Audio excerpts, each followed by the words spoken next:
बोलिए श्री कैलाशपति महादेव की जय, सदगुरु देव की जय, साईनाथ भगवान की जय, माता रानी की जय। ओम नमः पार्वती पतये हर हर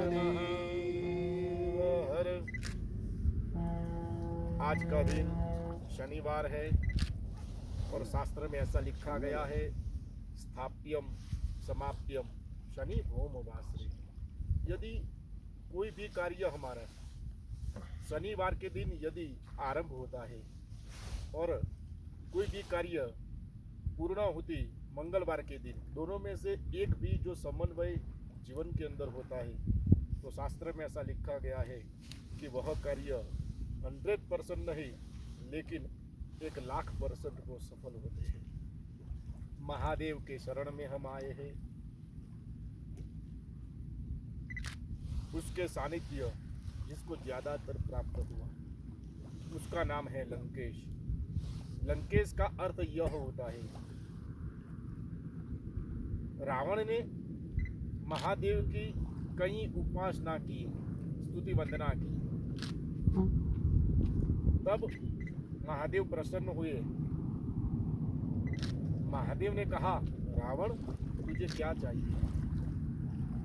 तब रावण ने कहा, महादेव मुझे स्वयं आप ही चाहिए, मुझे दूसरा इस दुनिया में कुछ भी नहीं चाहिए। तब शिव ने कहा कि मैं तुम्हारे अंदर ही हूँ।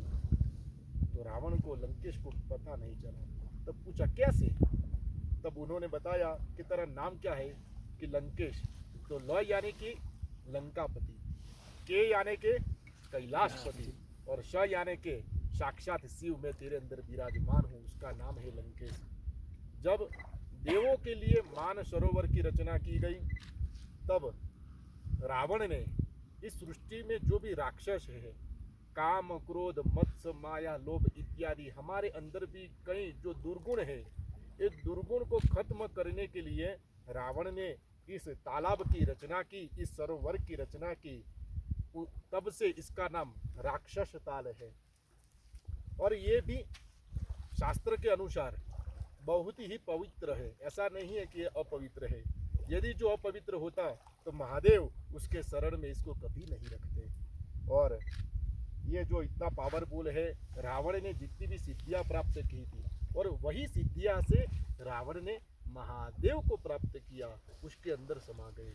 तो यही वो तालाब है जहाँ से वो स्नान कर कर वह सिद्धियां प्राप्त करते थे, मन की सिद्धांत नीति निष्ठा वह प्राप्त करते थे। यह जो जल है, यदि आप सीधा पीना चाहो तो पी सकते हो, आपको ये सोल्टी लगेगा, ज़्यादातर क्या है कि नमक जैसा लगेगा। लेकिन यह जो रावण को याद करके, महादेव को याद करके यह आप नमस्कार करके आप जल पियोगे तो यही जल आपको मीठा लगेगा।